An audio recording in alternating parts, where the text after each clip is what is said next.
पीछे हो जाओ।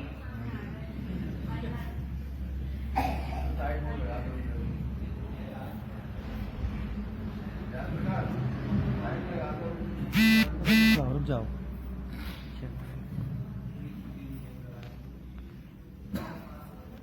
राधा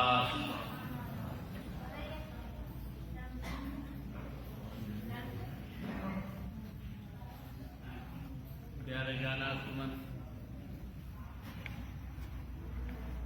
ये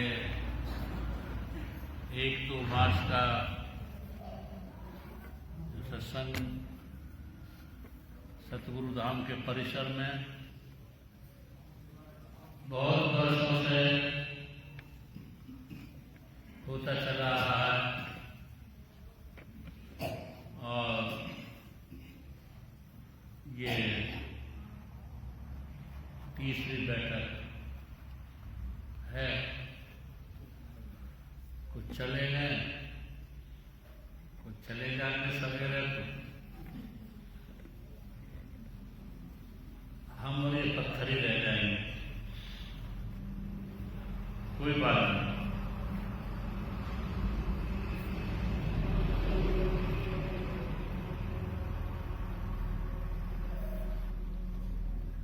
दो चीज जीवन में याद रखना।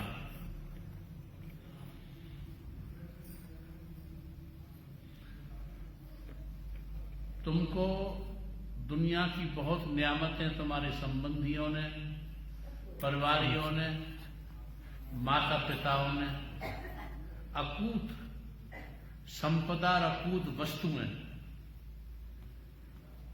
छोड़िए, छोड़ जाएंगे, लेकिन इस अकूत संपत्ति और संपदा में कोई ऐसी चीज नहीं होगी जो तुम्हारे स्वरूप को दिखाए। बहुत बड़ी बड़ी बिल्डिंग, बहुत बड़ी बड़ी फार्म, संपत्तियां, फैक्ट्रियां, पदवियां तुमको तुम्हारे संबंधी, माता पिता, परिवार छोड़ जाएंगे। ये सत्संग ही एक ऐसा आईना है, ऐसा दर्पण है।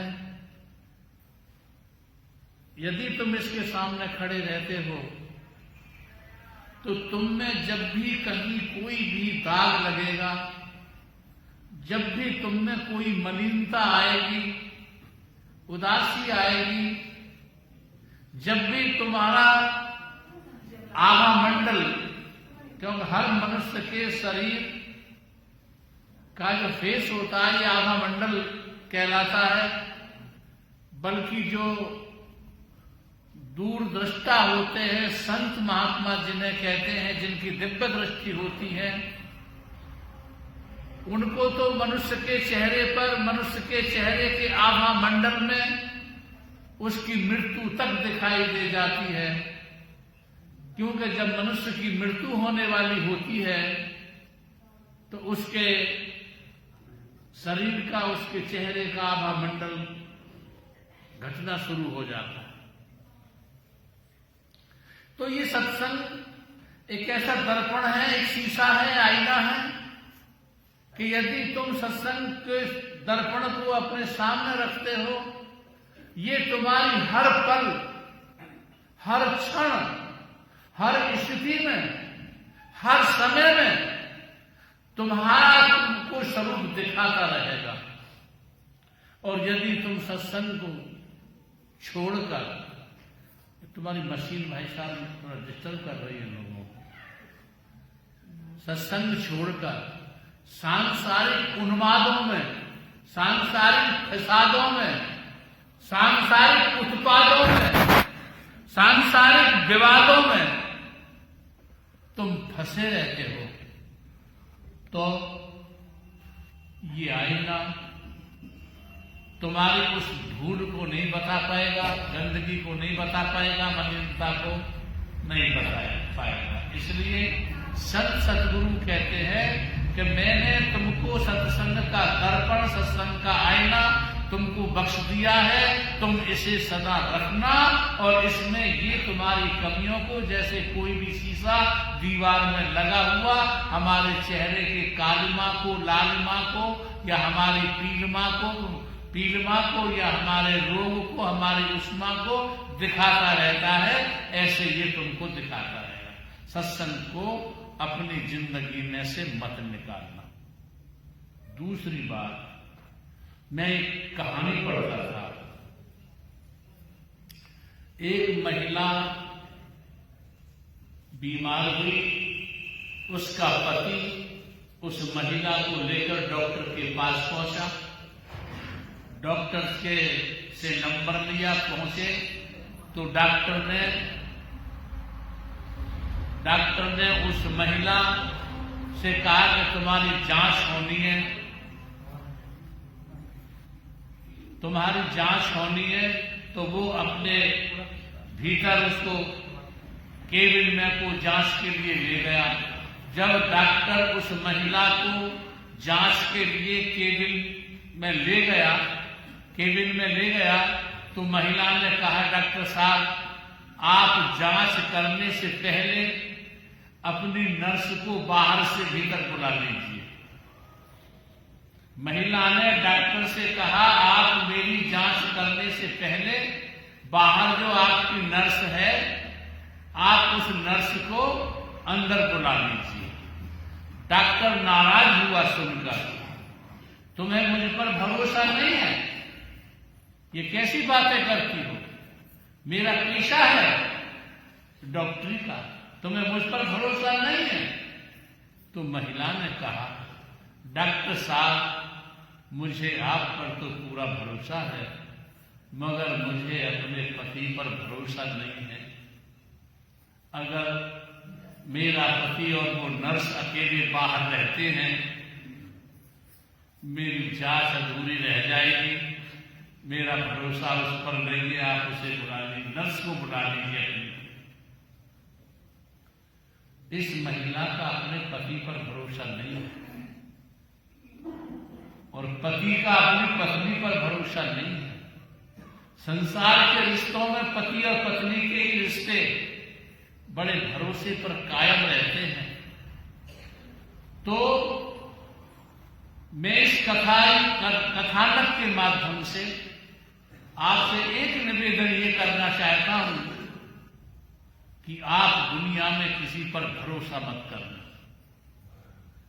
सब अपने स्वार्थ से तुम्हें गुमराह करते रहेंगे, तुमको शिक्षा देते रहेंगे, तुमको दिशा देते रहेंगे।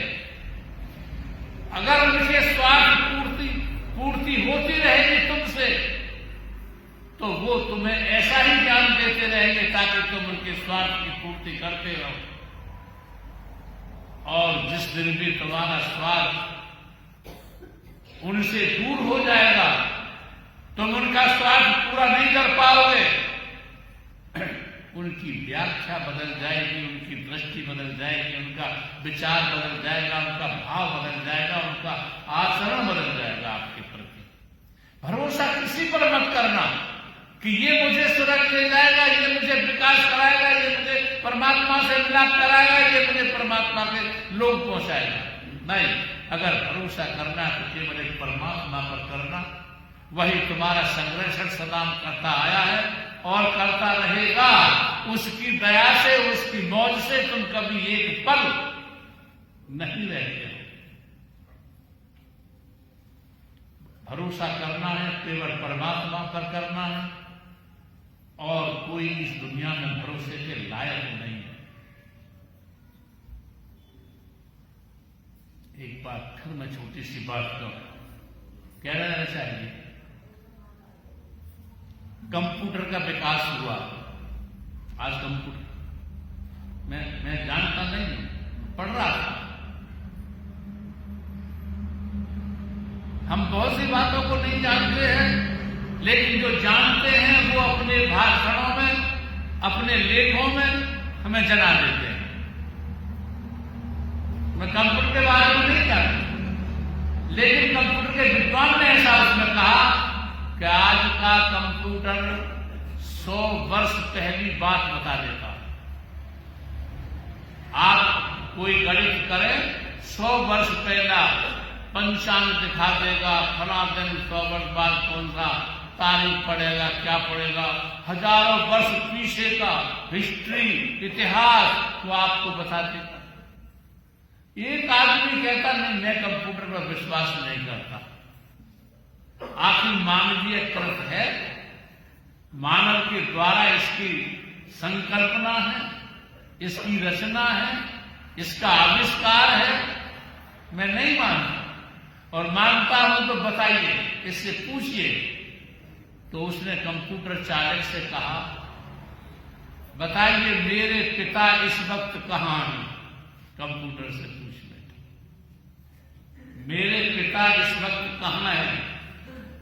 मारते हैं लोग, उसमें कुछ उंगली मारी तो उसने, कंप्यूटर ने जवाब दिया, तुम्हारे पिता इस समय समुद्र के किनारे मछली पकड़ रहे हैं। तो वह पूछने वाला हंसा, और हंसने के बाद उसने कहा, झूठ, मेरा पिता तो मेरे घर बिस्तर पर आराम कर रहा है। झूठ बोल, मेरा पिता तो बिस्तर पर आराम कर रहा है।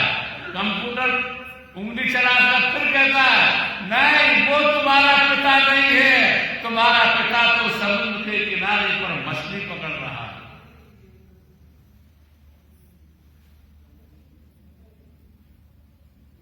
अब तुम हजारों हजारों वर्षों पुरानी बात, हजारों हजारों जन्मों की पुरानी बात दूसरों की सुनी सुनाई कहते हो। तुम्हारी मां ने कह दिया तेरा फला पिता है, तो तुम मान लेते हो मेरा फला पिता है। तुम्हारे बुजुर्गों ने कह दिया तेरा परमात्मा काशी में बैठा है, तो तुमने मान लिया। तुम्हारे किसी पुजारी ने, पुरोहित ने कह दिया तेरा परमात्मा मक्का में बैठा है, तो तुमने मान लिया। हजारों हजारों वर्षों पुरानी बात, हजारों हजारों जन्मों पुरानी बात, परमात्मा की बात तुम दूसरों की मानते चले आ रहे हो।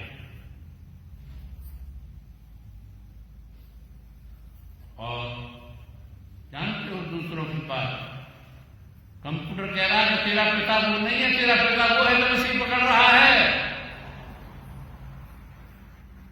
कितने ही ऐसी एग्जाम्पल्स, प्रमाण यहां मिल जाते हैं जो पिताओं के बारे में ऐसे प्रचलित हैं। अब क्या करें आप? हजारों हजारों वर्षों, हजारों हजारों जन्मों की बात तुम दूसरों की मानते हो। क्या तुम्हारा परमात्मा हजारों हजारों वर्षों से, हजारों हजारों वर्षों से तुमसे कभी दूर रहा है? क्या कभी तुम एक पल भी परमात्मा के बिना रहे हो? क्या तुम्हारा परमात्मा क्या तुम परमात्मा के बिना कभी एक क्षण जीवित रहे हो?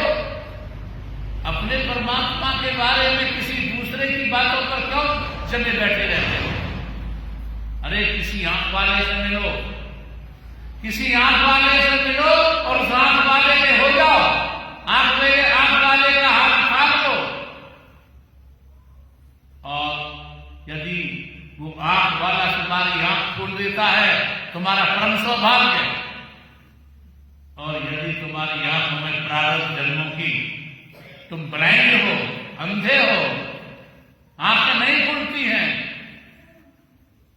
तो कम से कम आंख वाला तुम्हें तुम्हारा बाण थाम करके तुम्हें सुरक्षित जगह पर पहुंचा तो देगा। लेकिन जिन हजारों हजारों वर्षों पुराने तुमसे पहले बीत चुके हैं, गुजर चुके हैं, अपनी आंखों से देख चुके हैं, अपने कानों से सुन चुके हैं उन परमात्मा के महावाक्यों को, परमात्मा के स्वरूपों को, और तुम उन सुनी सुनाई बातों को आज मान्य कर रहे हो, तुम्हारा कैसे कल्याण होगा भाई? कैसे परमात्मा के हजारों जन्मों को पार करके, हजारों जन्मों के पीछे वाले देखे हुए आंखों वालों से कैसे मिलोगे? तुम स्वयं की आंखों को खोलो, स्वयं के सबूत बनो, स्वयं के भीतर परमात्मा से मिलाप करो, स्वयं के भीतर परमात्मा अनहद वाणी का उच्चारण कर रहा है, उस गुंजार को सुनो। तुम्हारे स्वयं के भीतर परमात्मा प्रकाश स्वरूप प्रकाशित होकर प्रज्वलित तुम्हारे जीवन को कर रहा है, उस प्रकाश को लखो। जैसे हजारों वर्ष पुराने मनुष्यों का कानों से सुना हुआ कोई भी शब्द तुम्हारे कानों से सुना हुआ नहीं हो जाता, जैसे हजारों वर्ष पहले गुजरे हुए किसी आदमी की आंखों का देखा हुआ प्रकाश तुम्हारी आंखों का नहीं हो जाता, ऐसे ही उनका जो भी उन्होंने अपनी जिंदगी में परमात्मा के स्वरूप का अनुभव किया, परमात्मा के महावाक्यों की आवाज को सुना, उनका अनुभव तुम्हारे कानों का अनुभव नहीं हो जाता, तुम्हारी आंखों का देखा हुआ नहीं हो जाता। जाओ किसी आज के महापुरुष के पास, किसी आज के राम के पास जाओ, आज के कृष्ण के पास जाओ, आज के शिव के पास जाओ, आज के विष्णु के पास जाओ, और वह जो आज का विष्णु, आज का राम, आज का श्याम तुम्हारे भीतर बैठा है, ये अधर होते हैं, ये अमर होते हैं, ये अविनाशी होते हैं। हमारे शरीर के चक्रों में सब विराजमान होते हैं, और जिन्होंने भी योग साधना अपनाई है उन्होंने इसका अनुभव किया है।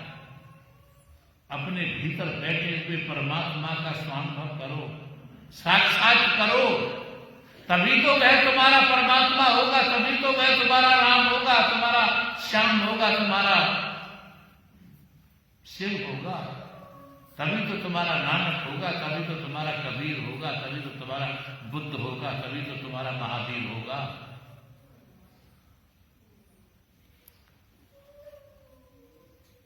हजारों हजारों वर्ष की बातें तुमको प्रेरणा देती हैं, तुमको दिशा देती हैं, तुमको शिक्षा देती हैं, लेकिन परमात्मा से मिलाप तो तुमको ही करना होगा, मरना तो तुमको ही होगा। उनके मरने के साथ तुम नहीं मर जाते हो। सुकरात ने कहा था, बहुत प्यारा महावाक्य कहा था सुकरात ने, कि परमात्मा रूपी पुत्र प्रकट तो तुम में ही होगा, मैं तो केवल नर्स का काम कर सकता, पैदा तुम में हो, परमात्मा पैदा तुम में होगा, प्रसव पीड़ा भी तुमको सहन करनी होगी, मैं तो बस सुगम विधि तुम्हें बता सकता। तो आप जाएंगे और घर पहुंचेंगे, तुम सब पर अपने बीवी बच्चों की, परिवार की जिम्मेवारी बहुत है, समाज की जिम्मेवारी है, देश की जिम्मेवारी है, धर्म की जिम्मेवारी है, और अपने परिवार की जिम्मेवारी है। उन जिम्मेवारियों को निभाने में लग जाओगे, लेकिन उन जिम्मेवारियों को निभाते निभाते इन तथ्यों को भी, जो अध्यात्म है, जो संत महात्माओं की वाणी का दर्पण है, जो उनका अनुभव है, इसको हर वक्त रखना। जैसे जब कोई पहले हम लोग स्वर्ण विज्ञान सीखा करते थे, प्रैक्टिकल में उतारा करते थे, तो वो कहते थे सेंट लगाकर चलो ताकि तुम्हारे आसपास की बदबू सुगंध में बदल जाए। तो इन संत महात्माओं के उपदेश को शिक्षाओं को अपने जीवन में हर वक्त रख के चलना, ताकि संसार का दूषित वातावरण तुमको बीमार न कर दे। इसे साथ रखना। जिन्होंने संतों के उपदेश के इत्र को अपने साथ नहीं रखा है, संसार के दूषित वातावरण ने उनको बीमार कर दिया है। और जब बीमार हो जाता है तो उससे परमात्मा छूट जाता है, उससे सत्संग छूट जाता है, उससे सद्गुरु छूट जाता है, और उससे उसका सदाचरण छूट जाता है। बस मैं लंबी बात नहीं करके यही कहूंगा कि हजारों वर्ष पुरानी बात सुनकर नहीं, अनुभव करके अपने भीतर भजन किया करो, ध्यान किया करो, और अपने अंदर अनुभव किया करो परमात्मा की उपस्थिति का। परमात्मा तुम्हारे भीतर मौजूद रहता है। हम इन संसार की व्यवस्थाओं में भूल जाते हैं उसको। शराब मत पीना, मांस मत खाना, जुआ मत खाना। आदमी जैसे वातावरण में पड़ता है ऐसा ही हो जाता है। मेरा एक बहुत प्यारा बच्चा था, उन मांसाहारियों में रहते रहते मांस खाना शुरू कर दिया। एक बहुत प्यारा बच्चा था, शराबियों में रहते रहते शराब पीनी शुरू कर दी। एक बहुत प्यारा आदमी था, व्यवसायियों में रह रहकर उसने भी अपने को चला गया जीते यार, लाखों रुपए में फंड कटाया केवल व्यवसाय की संगति करने से। तो आप इस दूषित वातावरण में सैक बना के सत्संग का रखना, और इन्हीं के शब्दों के साथ आप सुखी रहो, तो मंगल में तुम्हारा जीवन हो और परमात्मा की प्राप्ति तुम्हें हो। इन्हीं शब्दों के साथ राधा स्वामी।